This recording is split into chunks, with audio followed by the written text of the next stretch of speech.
காமம் மற்றும் காடு.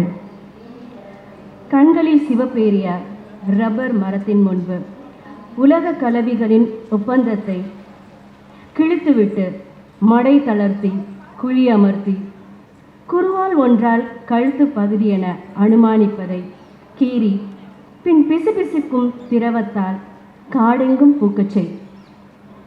தீண்டியவுடன் பூக்கும் பூக்களவை முன்னெப்போதும் இல்லாத நெடியது. நீ ஒரு காடு, அது உன் காட்டு வாசனை எனக்குள். உடலின் வாசல் காடுகளை காட்டுகிறது, புறவாசல் பிடரி. 1000 தேனீக்கள் இதழ்களில் கூடு கட்டுகின்றன. நீண்ட உணர்கொம்புகளின் மீது தேன் துளி வழிகிறது. கருங்கல் போன்ற கூர்மையான முத்தங்களால் தேனீக்கள் சிதறடிக்கப்படுகின்றன. பற்கள் தடைக்கோடு. அதிர்ந்து பறக்கும் தேனீக்களின் இசையில் நடுங்குகிறது காடு. அடுத்த நகர்வுக்கான அழைப்பு. போதை தரும் இலைகள் எங்கிருக்கின்றன என்று கேட்கிறேன். நீயோ வேர்களை காட்டுகிறாய். தடித்து நீண்ட வேர்களை தீண்ட ஆழத்தில் புதைய வேண்டியிருக்கிறது. மூச்சு திணறலில் நாசியில் மணல் பூக்கிறது.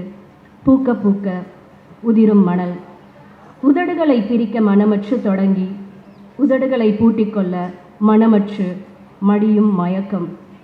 இது தொலைவதற்கு வாக்களிக்கப்பட்ட காடு. இது தொலைவதற்கு வாக்களிக்கப்பட்ட காடு. சொற்களால் நிறைக்கப்பட்ட காட்டில் காமம் உச்சிக்கிளை எனும் பெயரில் உலவும் மொத்தக்காடு. 2வது ஒரு கவிதை. உலகமயமாக்குதல் செய்யப்பட்ட ஓர் ஆணுரைக்குள் புனிதத்தன்மை தேய உறங்கிக் கொண்டிருக்கிறான் இன்னொரு புத்தன். காலாவதியான அந்த குப்பையை கூர்மையான கம்பிகளால் குத்தி கொதறி சேகரிக்கிறான் இன்னொரு புத்தன். மொத்த நெகிழி குப்பைக்குள் கொள்முதல் செய்து அழித்தொழித்து புதிய சாதனம் செய்கிறான் இன்னொரு புத்தன். இன்னொரு புத்தன் பெண்கள் இதழ்களில் பூசிக்கொள்ளும் போது இன்னொரு புத்தனை ஆண்கள் புகையாக இழுக்கின்றனர். நன்றி.